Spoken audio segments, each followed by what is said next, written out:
It's interesting that the first thing you mentioned is the cocoa, because this is, of course, as you know, Cooks and Books. So this program, you'll notice, has a lot in it about books, words, writing, but also about cooking, eating food, growing food. And it's interesting that your book kind of also does some of those things. And I want to read a little passage from Mama's Hair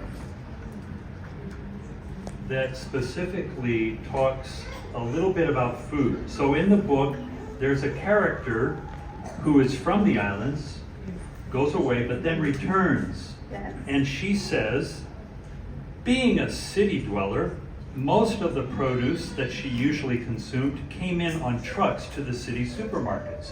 All of us are used to that, right? She had previously eaten it with satisfaction, but now she was keenly aware of the difference in the aroma and flavor of the sun-ripened, hand-picked vegetables and fruits that she enjoyed since arriving back home. It was one of the many small favors that caused her to conclude that island life was not a litany of deprivation. I just love that passage. Caribbean Rhythms, a celebration of Caribbean American Heritage Month. And David, here you go. Welcome everybody. I'm David Freudenberg from the Marion County Public Library System. So glad to have you all here today. I am here today with author Ruby Boddie. Thank you for coming, Ruby. And we're going to talk with her and about her book, Mama's Hair. This book, I just might say before we continue, I found very amazing, inspiring, and enlightening. It was a unique and profound book, and I'm really excited that we get to talk about this for a little bit. Don't be fooled by its size. It's thin, but it's power-packed. Let me tell you next a little bit about Ruby. Ruby Boddie was born in the village of Santa Cruz on the island of Trinidad in the Caribbean to parents of Afro-Trinidadian and Afro-Barbadian origins. The cultural diversity within her immediate family nurtured a curiosity about peoples and their folkways. At Cornell University, she deepened her exploration of the tensions between global citizenry and individual aspiration. She now lives in Ocala, where she continues to write poetry. Welcome, Ruby. Thank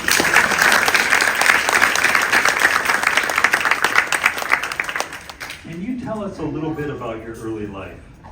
Early life in Santa Cruz and Trinidad. And let's make sure your microphone's working okay. Are you hearing me? Is everyone hearing me?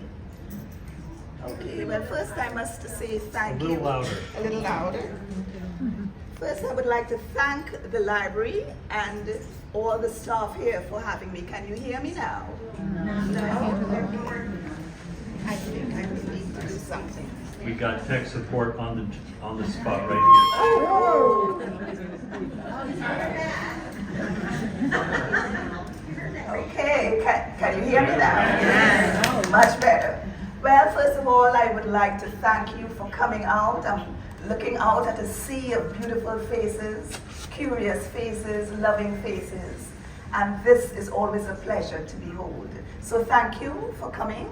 Thank you for having me here, David. I do appreciate everything that you and the staff here have done to make this possible, and I am indeed honored. Now to your question, a little about my life. In Trinidad, I was a rurally raised child in the village of Santa Cruz. We were known for growing cocoa. And the Trinidad cocoa is one of the most famous cocoas in the whole world because it is used to flavor other cocoas. It's that strong and that fragrant.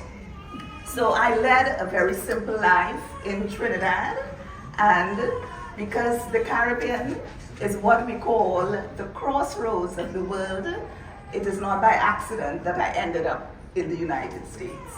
Because from a crossroad, you head to different points. And I ended up in the United States, finally, in this beautiful, beautiful place that we call Ocala. Absolutely beautiful. I'm blessed. Thank you for having me.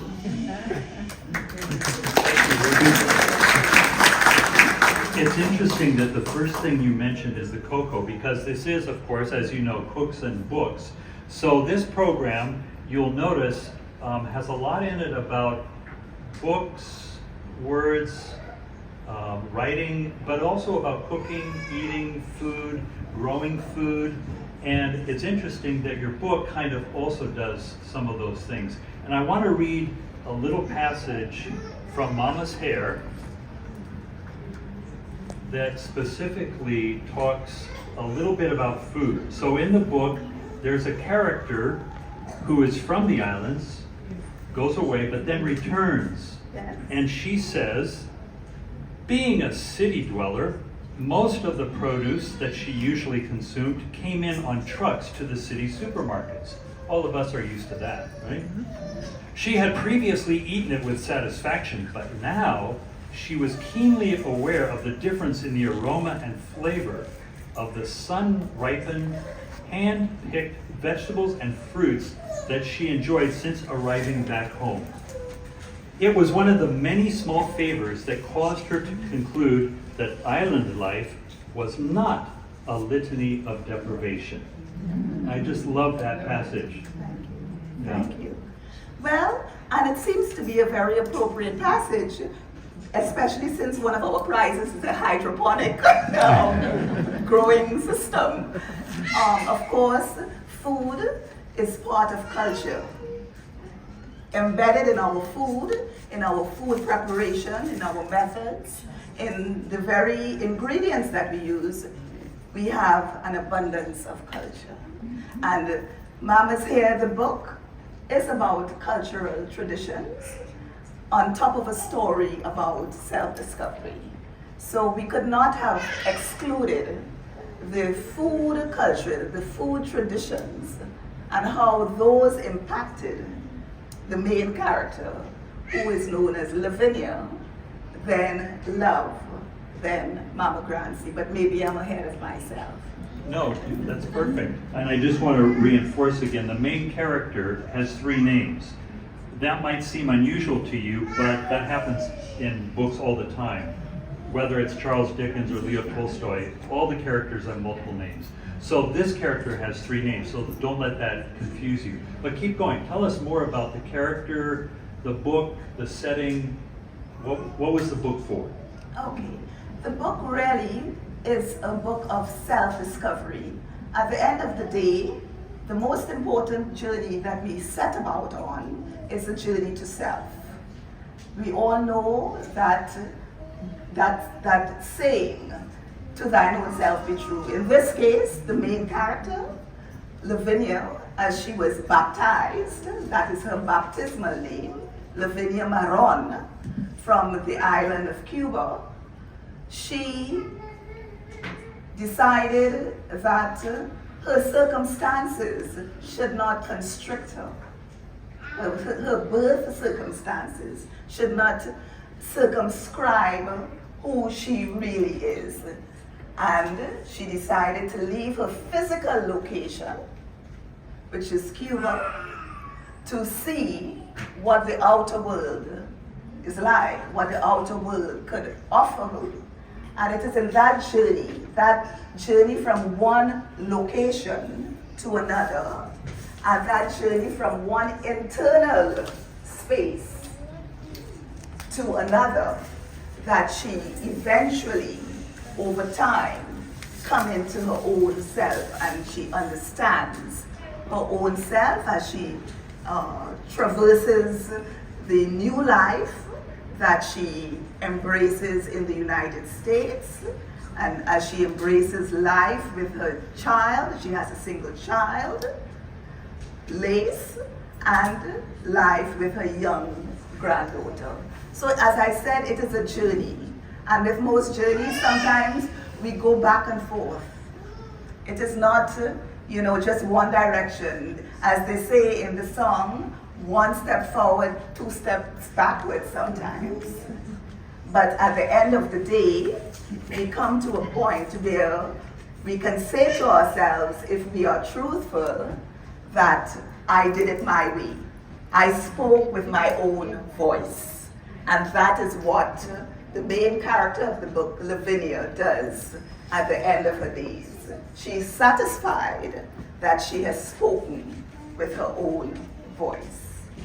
So toward the end, at the beginning she's Lavinia, then when she returns to the island she's Love, and at the end her name is, I forgot. Mama Grancy. That's what I thought, Mama Grancy. So is that where the title of the book comes from? That's right. Mama's hair. Yes. So can you read us a passage about her hair? Because I think this has something to do with how you got the title and the kind of the theme of the book. And I think there's a passage on page 32. Let's see. Okay. I see a lot of female faces in the audience, and if you look at my own hair, you will see at least 3 different colors. We all know the importance of colorists in our lives as women. And sometimes we have come to the point where we are so confident we say, forget the colorists. And this is what Mama Grancy says. The premature and complete silvering of Mama Grancy's hair was owed to her inherited biology. Both the women and men of her family wore silver crowns as early as their late 20s. Her silvering invited countless recommendations for good colorists from well-meaning people. Her studied response, melanin production low, pain high, and she followed with a laugh. In this, she stuck to her stock advice to make it short and sweet. Her pet peeve was the abundance of information that misled women into believing beauty was synonymous with happiness. So that was Mama Grancy's philosophical take on what she could do nothing about, which was her DNA, her inherited biology. That was wonderful, beautiful. Yeah.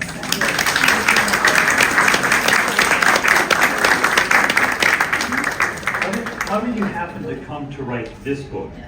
Of all the books you could have written, what was it that came to this book? In one word, observation. I studied psychology at school, and I have always enjoyed looking at people. This is why I'm enjoying you so much. Give yourselves a round of applause.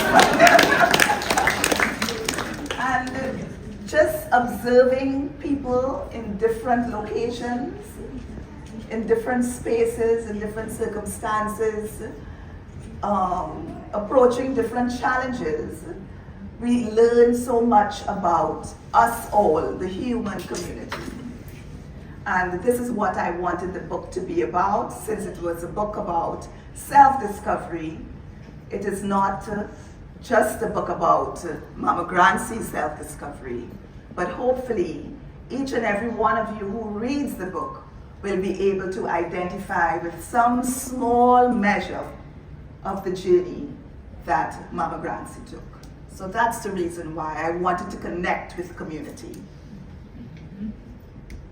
One of the things that we talked about before was food. And of course, this is a food program. And I know you also do a lot of work with food and have done with food, but you're also a poet. And I think you have a poem about food. Can you give us just a little bit of a taste of that poem? Okay. And then after that, we'll go into the next portion with our food demonstration. Oh, that would be a nice segue, yes. Well, thank you for the opportunity. My next project would be a book of poems, by the way. I performed this poem that I'm going to give you a teaser of at the Orlando Poetry Slam. And it goes, I love food and I love poetry. It goes, foodie for life, love my shorty, Rachel Ray. No better meister today, believe her, when she says food cooked propaganda. gone to be had. Everywhere Hefe's chopping and shocking. Original Toad bunning tasters like me got to choose. Bitter flavor more to sup. Menus pop. Well, that is very